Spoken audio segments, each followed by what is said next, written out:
Coba ingat kembali saat terakhir kali Anda merasa terperangkap.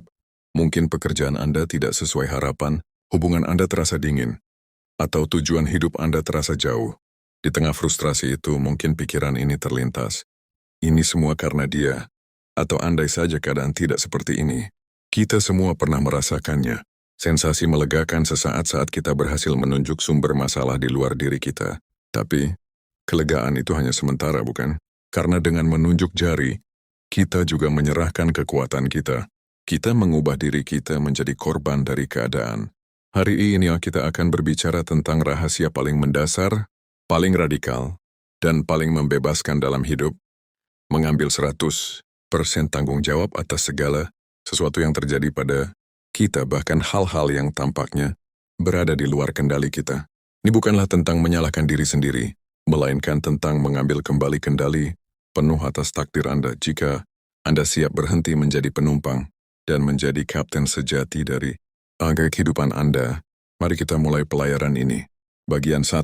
Menghancurkan mitos korban jebakan penyalahan. Perbedaan antara salah dan tanggung jawab. Disinilah letak kesalahpahaman terbesar.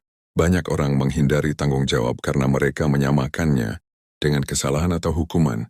Jika mobil Anda ditabrak oleh pengemudi yang mabuk, apakah itu kesalahan Anda? Tentu saja tidak. Tetapi, tanggung jawab Anda adalah apa yang Anda lakukan setelah kecelakaan itu terjadi.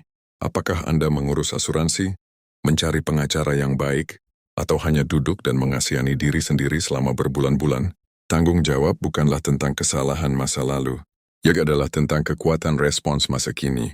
Orang yang terjebak dalam pola pikir korban secara tidak sengaja menyerahkan kekuatan mereka kepada 3 entitas. 1. Orang lain, bos yang jahat, pasangan yang tidak adil. 2. Keadaan ekonomi yang buruk, cuaca yang jelek. 3. Masa lalu, trauma masa kecil, nasib buruk. Dengan menyerahkan kekuatan, kita merasa nyaman sesaat karena bukan kita yang salah. Tetapi kita menjadi tidak berdaya karena kita tidak bisa mengubah orang lain, keadaan atau masa lalu. Tulisan naratif, pria di ruang gelap. Ceritakan kisah seorang pria yang mengeluh karena ruang kerjanya gelap. Dia menyalahkan PLN, cuaca yang mendung, dan bahkan arsitek yang salah merancang jendela. Dia terus duduk dalam kegelapan dan mengeluh. Hingga suatu hari seorang bijak datang dan bertanya kepada pria, apakah kamu sudah mencoba menekan saklar lampu? Pria itu terkejut. Dia begitu sibuk menyalahkan sumber-sumber eksternal hingga lupa bahwa solusi paling sederhana ada di ujung jarinya. Seringkali solusi untuk masalah terbesar kita tersembunyi dalam tanggung jawab kecil yang kita abaikan. Bagian 2. 3 pilar kekuatan diri menguasai respons internal. Mengambil 100%, tanggung jawab dibangun di atas 3 pilar yang mengubah cara kita memandang masalah dan diri kita sendiri. Pilar pertama, menguasai bahasa, hentikan kalimat pasif. Cara kita berbicara mencerminkan cara kita berpikir. Orang yang tidak bertanggung jawab menggunakan bahasa pasif yang mengaburkan peran mereka dalam sebuah peristiwa. Solusi pertama, ganti bahasa korban dengan bahasa tindakan. Alih-alih berkata, aku tidak punya uang karena gajiku kecil, katakan, aku belum mencari cara untuk menambah penghasilanku, jadi aku perlu menyusun anggaran baru. Alih-alih berkata, hubunganku gagal karena dia selingkuh, katakan, meskipun pasanganku yang melakukan tindakan itu, aku bertanggung jawab atas tanda-tanda yang aku abaikan, dan aku bertanggung jawab atas proses penyembuhan diriku sekarang. Kekuatan kata saya. Ketika Anda memulai kalimat dengan saya bertanggung jawab atas, Anda segera merebut kembali kendali atas situasi. Anda berhenti menjadi objek dan menjadi subjek utama dari cerita Anda. Bahasa yang bertanggung jawab adalah langkah pertama menuju kebebasan batin. Pilar kedua, perspektif 100%, hukum cermin. Pilar ini adalah yang paling sulit dan paling radikal.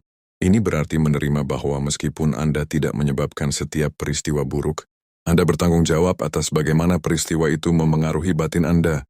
Solusi kedua, setiap kejadian adalah umpan balik. Bayangkan kegagalan sebagai umpan balik yang sangat mahal dari alam semesta. Jika Anda dipecat daripada menyalahkan bos, tanyakan kualitas, kebiasaan atau keterampilan, apa yang harus saya kembangkan agar situasi ini tidak terulang di tempat lain? Jika Anda menghadapi pasangan yang manipulatif, tanyakan, sisi rentan dalam diri saya apa yang menarik pola hubungan seperti ini? Dan bagaimana saya bisa menguatkan batasan pribadi saya? Orang yang bertanggung jawab 100% melihat dunia sebagai cermin yang memantulkan kelemahan dan kekuatan mereka. Dengan cara ini tidak ada kesulitan yang sia-sia. Setiap kesulitan menjadi guru yang keras. Pilar ketiga, disiplin keterbukaan. Belajar dari akuntabilitas. Tanggung jawab tidak hanya berlaku untuk diri sendiri, tetapi juga untuk orang-orang di sekitar kita. Solusi ketiga, meminta dan menerima umpan balik kritis. Orang yang benar-benar bertanggung jawab aktif mencari kritik dan umpan balik yang jujur. Mereka tidak takut mendengarnya. Mereka menciptakan budaya di sekitar mereka di mana orang-orang diizinkan untuk menunjuk kesalahan mereka tanpa takut dihakimi. Kerendahan hati adalah inti kekuatan.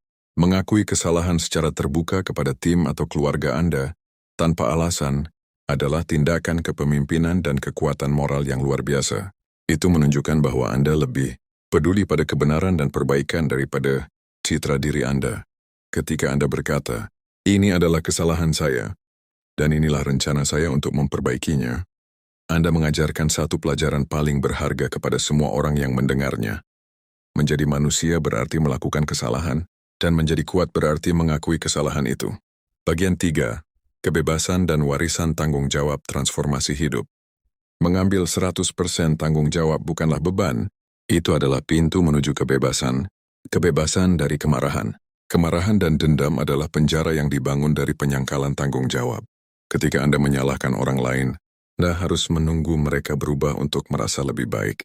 Ketika Anda mengambil tanggung jawab, Anda langsung memiliki kunci untuk mengubah diri Anda sendiri. Anda menghentikan siklus kemarahan dan menjadi lebih tenang, lebih berdaya. Kisah transformatif. Ceritakan tentang seorang pengusaha yang kehilangan segalanya dalam kemitraan yang buruk. Selama setahun ia menyalahkan mitranya. Hidupnya stagnan. Ketika ia akhirnya berkata, "Aku bertanggung jawab atas kepercayaan buta dan kurangnya uji tuntasku," barulah dia bisa melihat pelajaran, merancang kembali bisnisnya, dan bangkit kembali, jauh lebih kuat dan lebih hati-hati. Warisan yang abadi. Nilai terbesar dari tanggung jawab 100% adalah warisan yang Anda tinggalkan. Anda tidak hanya mengajarkan anak-anak, Anda atau rekan kerja Anda apa yang harus dilakukan, tetapi bagaimana cara menjadi manusia yang utuh. Pentingnya kata maaf yang tulus. Mengucapkan, "Saya minta maaf atas tindakan saya," tanpa menambahkan "tetapi" atau "jika saja" adalah tindakan penyembuhan yang paling kuat. Itu mengembalikan martabat orang lain dan menegaskan integritas Anda sendiri. Mengambil kembali kemudi, kehidupan akan terus melemparkan kesulitan, ketidakadilan, dan hal-hal yang benar-benar berada di luar kendali Anda. Anda tidak dapat menghentikan badai eksternal, tapi Anda memiliki kendali penuh atas badai internal Anda. Anda memiliki kendali atas bahasa yang Anda gunakan, pertanyaan yang Anda tanyakan pada diri sendiri, dan respons yang Anda pilih. Setiap kali Anda tergoda untuk menunjuk jari, tarik jari itu kembali ke dada Anda. Tanyakan, Apa yang bisa saya lakukan sekarang? dengan secara sadar memilih untuk mengambil 100% tanggung jawab atas respons Anda terhadap segala perbuatan dan keadaan. Anda tidak hanya mengubah diri Anda mengubah arah kapal. Anda berhenti menjadi korban dan selamanya menjadi kapten, penguasa, dan pencipta nasib Anda sendiri.